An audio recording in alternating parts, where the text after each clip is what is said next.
fiqh. Our class today is about fiqh, and it's the first one in the series, inshallah, of what we're going to call basic fiqh. Okay? Fiqh is, linguistically, it means fahm. Fiqh means understanding.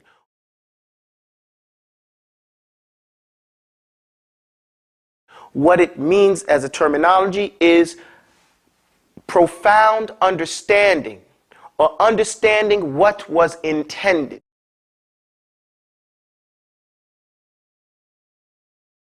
Why do I say that? I'm Salafi. I call myself Salafi. No one really should have and does have a problem with following the aqeedah of the Salaf. What is it, following the aqeedah of the Salaf? The word Salafi means that you follow the pious predecessors, those people who came before. Who are those people? We're talking about the first Salaf is Abu Bakr as-Siddiq. If we take away the Prophet Muhammad sallallahu alaihi wasallam, and we talk about, because no one's going to reject the Prophet, but we're talking about following Abu Bakr, following Umar, following Uthman, Ali, and from thence a man has a choice.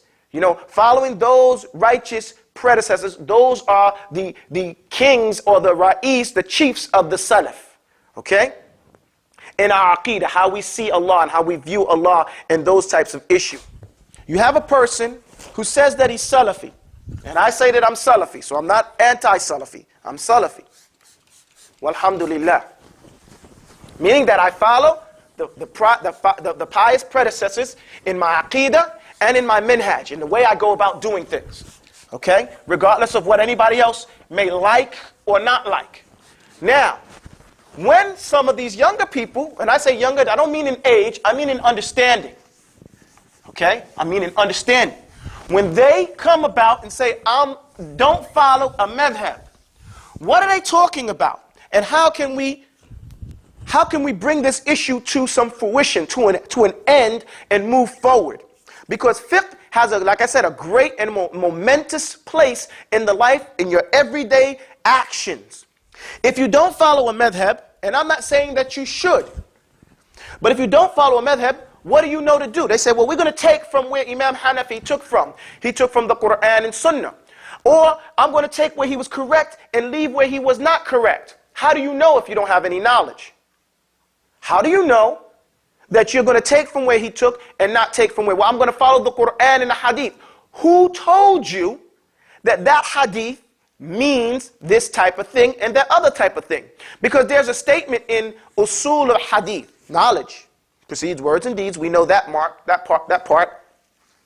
But the statement is, and follow me, the Hadith lead people astray except for the people of Hadith, except for the fuqaha, except for the people who have the skill and know how to extract a ruling from the hadith.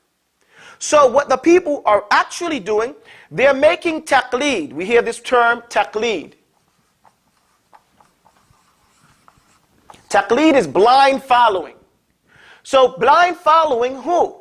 You're blind following whoever told you that this was the proper understanding or that was the proper understanding. No, we're following the hadith. No, you're not following the hadith because you don't know what the hadith means unless someone tells you. So there's a level of taqleed in everyone's actions until you get to the level of having certain type of knowledge. You're going to follow your teachers. Again, but until you have a teacher, unless you can sit with a sheikh and go through each one of the issues of fiqh every day, then the issue of fiqh still goes unresolved. Because then you don't know what you're supposed to do in your everyday life. We're not talking about how to pray. We're not talking about how to make wudu. Because as we stated from the beginning, these are the beginner issues that most people have some type of understanding of fiqh about. We're talking about buying and selling. We're talking about marriage contracts. We're talking about renting an apartment. There's a fiqh to it. And there are rules to it. About buying food, about oaths. All these things have particular fiqh. About using pots. There's a fiqh to these things that is basic. I want to make a point first. 70% of all fiqh is agreed upon.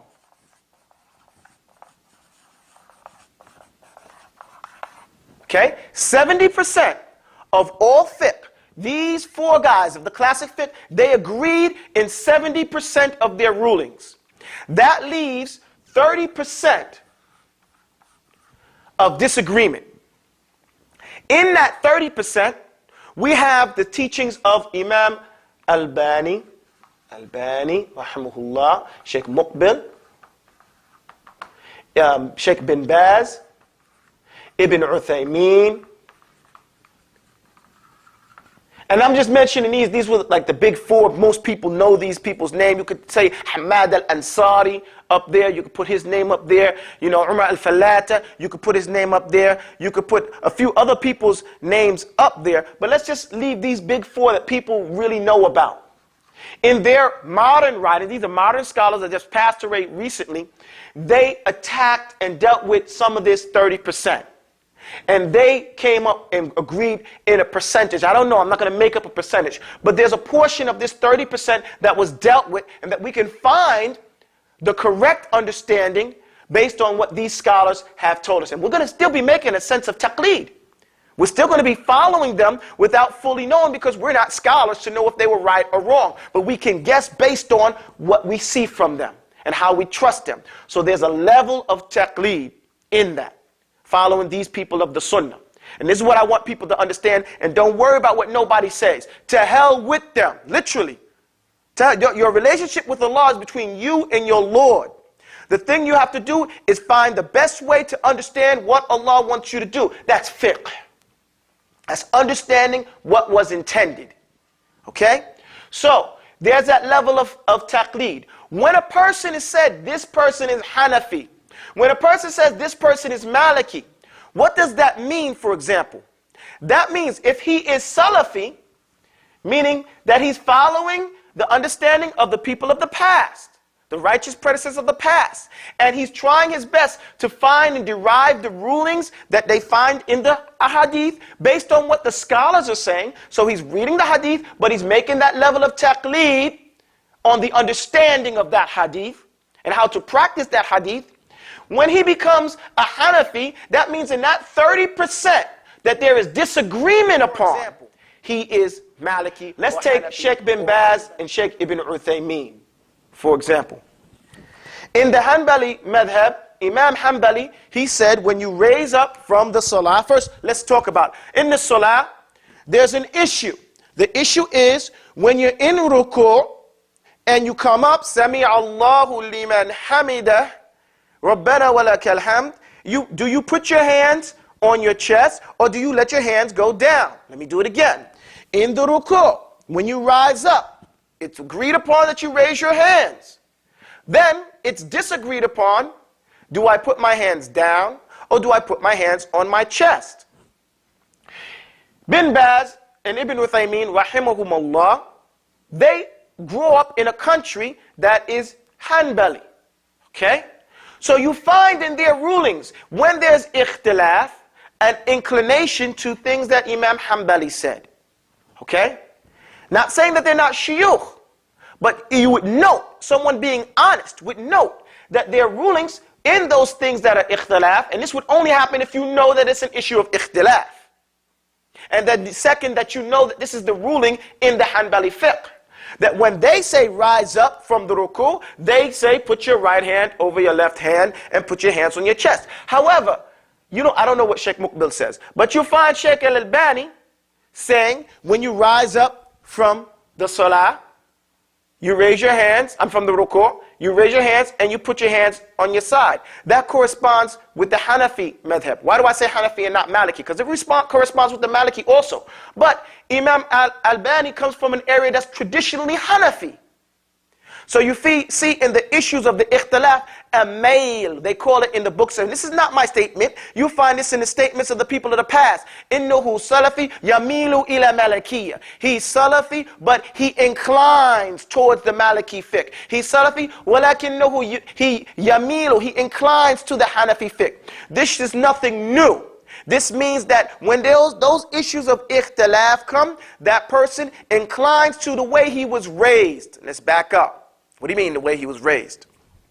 How does a person from Indo-Pakistan from Africa, Malaysia, or any of the Arabian countries grow up learning fiqh. It goes like this. In the Muslim-dominated countries, Muslim-dominated country, inside that country, you will find that that country is traditionally, let's say, for example, Mauritania. Mauritania is traditionally, all of West Africa actually, is traditionally Maliki. You can go from Al-Maghrib all the way down to whatever country you want to go to. You know, let's say Guinea. You know, let's go all the way down to Guinea or Côte d'Ivoire. You go all the way down, you will find most of the people traditionally are Maliki. How did they grow up being Maliki? Because the shuyukh, the teachers there, teach in the masjid. Not the shuyukh only, the teachers from the lowest level and the greatest level, they're teaching the Maliki madhab. So that child, when he grows up, he sees, no one had to tell him, when he saw the people offering salah, they put their hand at their side. So they started to raise up, putting their hands at their side. They come to America, they raise up and they put their hand to the side. Someone says, that's an African thing, because they notice all the Africans doing that. And then they might see some Africans doing like this. Why? He probably went to Saudi and graduated Mutakharij and became Hanbali. You know, and learned from him and saw his teachers, or didn't even become Hanbali. Noticed from his teachers that they used to do like this, so he started to imitate his teachers. Taqlid. And then afterwards, some of them would ask and learn and study the issue and find that Imam Hanbal said, what his son said actually, he said, my father used to say when you rise up from the ruku, you can put your hands at your side and put your hands on your chest. He agreed to have both of them because it was an issue of ikhtilaf. My only point here is that in these countries, when it's Muslim, they started learning Maliki madhab, that's what those people became on. Okay? And when there was another country where they were Hanbali, that's what those people mostly showed and learned. And then after they became older, when they started to study, then their study took them, inshallah, to the hudud of the Salafiyah. Okay? But in those issues where there was ikhtilaf, where there was difference of opinion, where they could not find the right or the wrong of the issue, then what do you fall back on? You fall back on that thing which you know best. Fiqh. What does it mean? It means understanding. Okay? Understanding. That's what it means. Now, what does it mean? It means understanding what was intended in the Sharia. Here, what it means, intended means in the Sharia, by the Quran. What did the Messenger of Allah mean? That's what fiqh is. Or we could call it profound understanding. So it's not just simply just understanding a thing at depth, at level, where it's supposed to be. Fiqh is basically overlooked, and its role is misunderstood by many of the Americans, not just Americans, but many Westerners. And this is what we mean when we say the classical schools of fiqh. Following a madhab is the furthest thing and from his mind. He likens, most Americans and Westerners, liking following a madhab to picking a denomination of Christianity. Like, oh, am I going to be Baptist, or I'm going to be Catholic, or I'm going to be whatever the denomination is. And so he puts it off. He either says, well, I'm just happy to be Muslim. I'm Muslim, and as long as I'm Muslim, that's all that matters. I believe in Allah. That is important, that you believe in Allah and that you believe in Allah correctly. But fiqh has a great and a majestic place in the life of the Muslim. Something that he has to do is the application of the aqidah. And worshiping Allah is through your actions, your body parts. So how that is done, how that is applicated, is through your following the fiqh.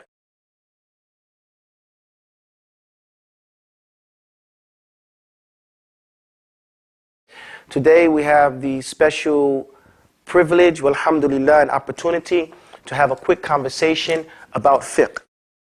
Basic fiqh. Okay? You have the school of Hanafi. Okay? You have the school of Maliki. Right? Then you have the Hanbali. I should say Shafi'i. And you have Shafi'i. Not necessarily in this order.